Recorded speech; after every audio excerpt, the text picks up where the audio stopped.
Koks buvo vyras? Normalus vyras? Normalus vyras.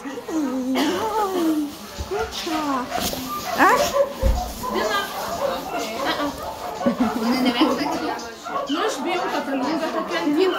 Tulitko sä moikkaamaan? Tulitko moikkaamaan? Tulitko? Minä faina? Labai faina. Vai. Tina tuli kalvojaan, ne susidausissa. Ne ai. Hän tuli eläinlääkäri, kun hänellä on tollanen lyönyt päänsä. Siinä on tommonen patti. Tuli tarkistamaan. Se on Tina. Tosiaan ihan vaan joku mies tuli pihalle ja sanoi, että hän ei voi enää pitää tätä koiraa ja jätti siinä kaikki.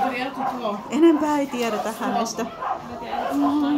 Irina isuttiin Tomiskin väännät enää. Taip, surems. Joo. Mikäs on? Moka komandų, atsigula, atsisėda. Sehän osaa istua ja mennä maahan. Bet lauko šuo greičiausia buvo. Man atrodo, kad vidaus. Vidaus? Vidaus šuo įduot. Nes aš ją, kai vedu su pavadžiu, pavyzdžiui, matus, kad jie įdėta darbo, vedu su pavadžiu ir tyčia sustoju, nejaučia, nesufleksiu.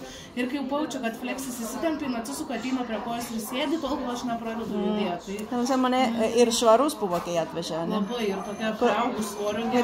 Hän oli ollut tosi puhdas kun ne toi, että ilmeisesti asunut ihan asunnossa sisällä. Sanoi, että oli ollut niin puhdas. Ja sitten se, että hän kulkee niin hyvin remmissä aina niin kuin tavallaan tulee perässä ja katsoo ihmistä ja eikä vedä ja osaa niitä käskyjä. Että aika jännä. Aika jännä. Mutta tosiaan siinä näkyy aika paljon, kun ne tuo ne ihmiset koiran tarhalle, että jos on ulkokoira, ne on yleensä hirveän likaisia ja kaulapanta huonosti. Kiek laiko Jispa Ina pas jūs? Nuo vasaros, man atrodo, reiktų buvo. Kesästä lähtien ollut täällä. Luokarat.